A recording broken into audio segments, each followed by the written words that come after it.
అంటే ఉదయం నుంచి మీరు అందరికీ గమనించిన విషయం, ముందుగా చిల్లీ సెంటర్లో వెంకటేశ్వర స్వామి గుడి దగ్గర ఈ యొక్క ఏదైతే బ్యానర్ ఇష్యూ మీద నుంచి వెళ్ళడం జరిగిందో రాంబాబు గారు, ఆ బ్యానర్ తీసే ప్రక్రియలో అసలు మీ రాంబాబు గారు వెళ్ళక ముందే అక్కడ దగ్గర చాలామంది జనాలు కర్రలతో అందరూ ఉండడం జరిగింది, పోలీసులు కూడా అక్కడ ఉండడం జరిగింది.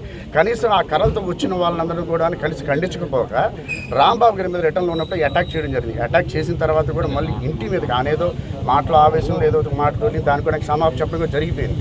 కానీ అక్కడ ఇంటికి వెళ్ళిన తర్వాత దగ్గర 2000 మంది, అంటే పట్ట పగలు 4 గంటల నుంచి 2000 మంది దగ్గర ఆ ఇంటి మీద అటాక్ చేయటం, ఇల్లు అంతా ధ్వంసం చేయడం అనేది అసలు సభ్య సమాజానికి మీరేం చూపిస్తున్నారు అంటే ఈ కూటమి ప్రభుత్వం గూడాయిజం వల్ల మేము ఏదైనా చేసేస్తాం, ఎవరినైనా చంపేస్తాం, ఎవరి మీద అటాక్ చేసేస్తాం అన్నదే మీరు చెప్పదలుచుకున్నారా?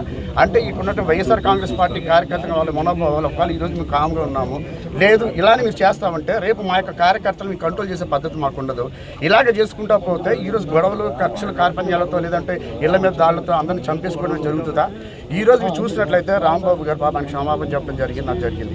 మాకేమనిపిస్తుందంటే ఎట్టి పరిస్థితుల్లో రాంబాబు గారిని హత్య చేస్తారు, ఈ కుట్ర పన్నం జరుగుతుంది అనేది మా యొక్క నమ్మకం. ఆయన ఈరోజు ఏదో కేసు పెట్టి త్రిపుల్ కేసు పెట్టి తీసుకెళ్తున్నారని చెప్పారు. మాకైతే ఏమనిపిస్తుందంటే వైఎస్ఆర్ కాంగ్రెస్ పార్టీ తరఫు నుంచి ఆయనకి ప్రాణ రక్షణ కల్పించాలని చెప్పి కోరుకుంటున్నాం.